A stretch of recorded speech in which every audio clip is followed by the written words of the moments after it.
पंडित रामदयाल शर्मा, कला थिएटर।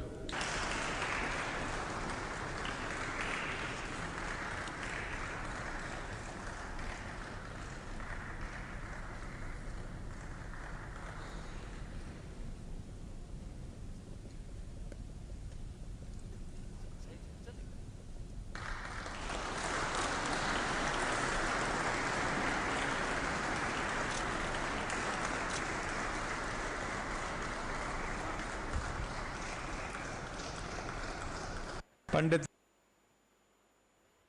सादर नमस्कार मेरा आपको। जय श्री कृष्ण। इसलिए कि मैं ब्रजवासी हूँ और ब्रज क्षेत्र में आपने भ्रमण किया होगा, गोवर्धन पर्वत की परिक्रमा भी की होगी। तो उसी परिक्रमा में थोड़ा सा हिस्सा राजस्थान में आता है, डिस्ट्रिक्ट भरतपुर में।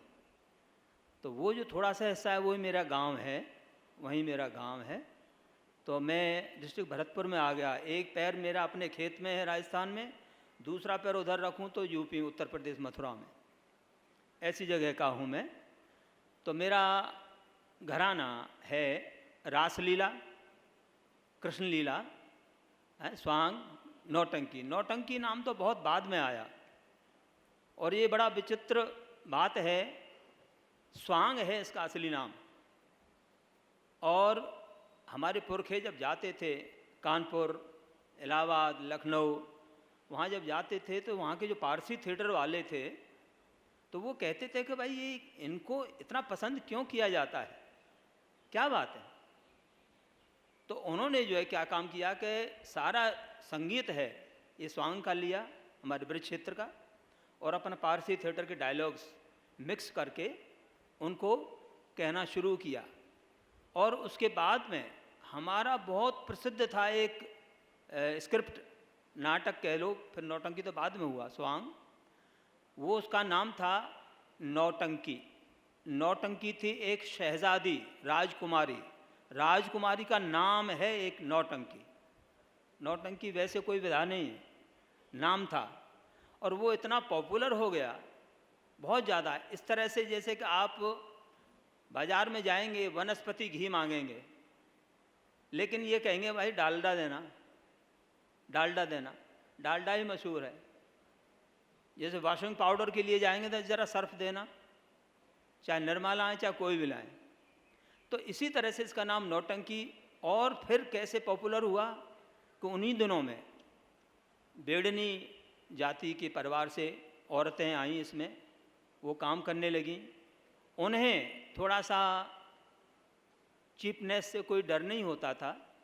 कुछ अच्छी कलाकार थी, बहुत ही अच्छी कलाकार थी, सम्मानित कलाकार थी।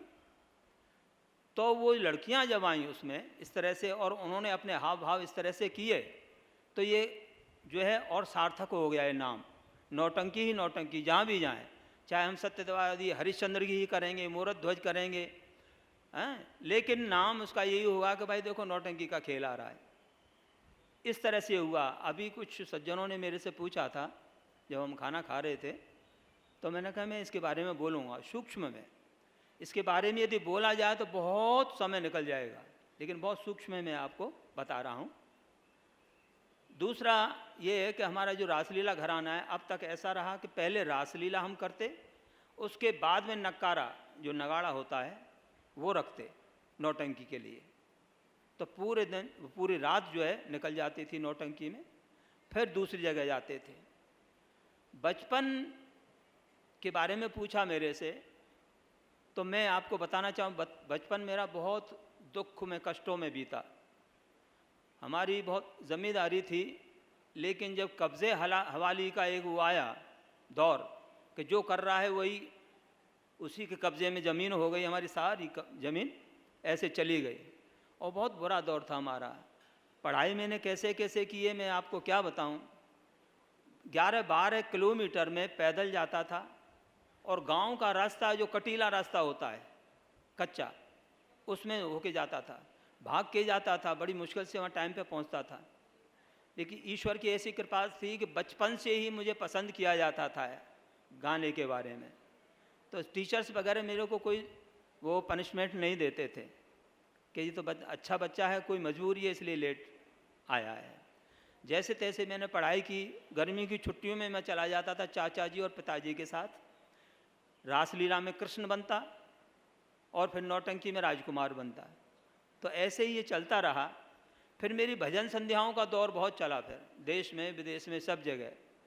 इससे मुझे याद आ गया इस सुंदर परिवार में कि एक बहू ने अभी जिक्र किया था कि हम भक्ति और भजन में बहुत ज़्यादा वो ढोलकिया परिवार से ही। तो मैंने कहा ये तो बहुत अच्छी बात है, हैं? मैं जब दुनिया भर में भजन संध्याएँ होती हैं मेरी, करता हूँ मैं, तो यहाँ तो जब भी आप बुलाएंगे तो मैं सब कुछ छोड़ छाड़ के यहाँ आ जाऊँगा। और मुझे ये जगह भी ऐसी पसंद आई कि शायद इस परिवार का ही असर है मेरे ऊपर कि ये ऐसी जगह अच्छी लग रही है। क्योंकि ये परिवार जो है साक्षात जो भगवान कृष्ण ने जो कहा है ना, कर्मण्येवाधिकारस्ते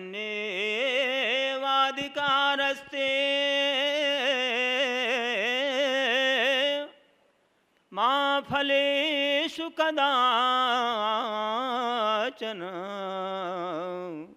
मा कर्म फल हेतुर्भूर्मा ते संगोऽस्त्व कर्मणि।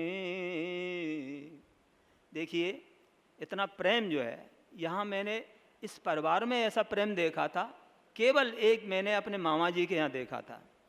वहाँ करीब 150 लोगों का परिवार रहा, बहुत ही मशहूर रहे वो, उनका घराना, यही प्रेम था। लेकिन यहाँ देख करके आज उनमें वो प्रेम नहीं जितना यहाँ मैंने प्रेम देखा आपस में इसी परिवार में। धन्य है भगवान की बड़ी कृपा और कृपा बनी रहे। बहुत सुंदर, मुझे बहुत अच्छा लगा। क्योंकि प्रेम एक ऐसी चीज़ है जो कि कह नहीं सकते। यदि किसी के पास शब्द नहीं है, मानो कोई गूंगा है, तो प्रेम की जो है अपना जो उसको प्रकट कैसे करेगा।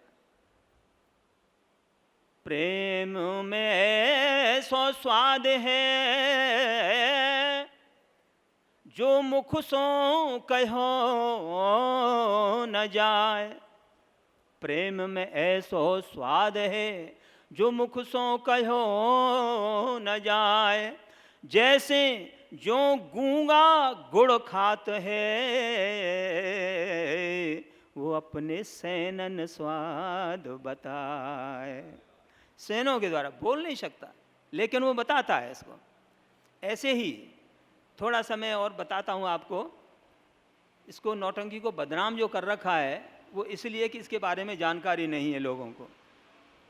और यही मेरी मुहिम रही है पूरे देश में और विदेशों में, कहीं भी गया हूँ।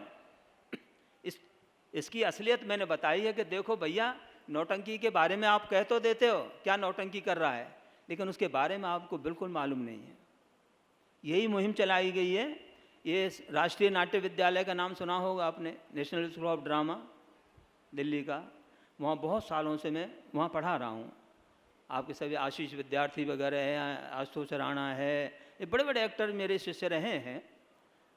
तो आज भी वो कहते हैं गुरुजी ये तो पूजने लायक चीज़ है, इतना शास्त्रीय इसका ये विधा है तो पूजने लायक है, जिसको बदनाम कर रखा है लोगों ने। अब कुछ भी कोई उल्टा सीधा करता है, भौड़े नृत्य करता है, उसको नौटंकी कह देते हैं। है नहीं वो कुछ भी, लेकिन उसको बताते हैं कि नौटंकी है। बड़ा दुख होता है। लेकिन मैं इसी मुहिम में लगा हुआ हूँ और मेरा बेटा भी इसी मुहिम में लगा हुआ है, डॉक्टर देवेंद्र शर्मा।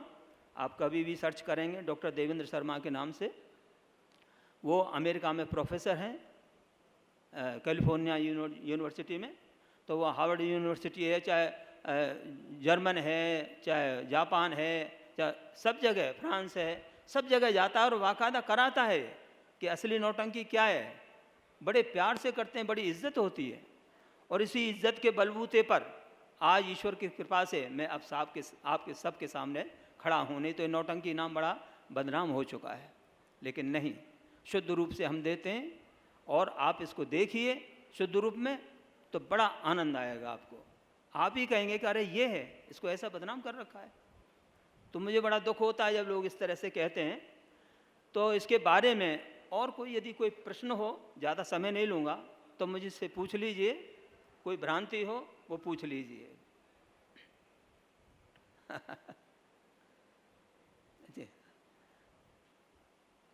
कोई बात हो तो मैं वहाँ बैठा हूँ, कोई बात नहीं, हाँ वहाँ पूछ लीजिएगा।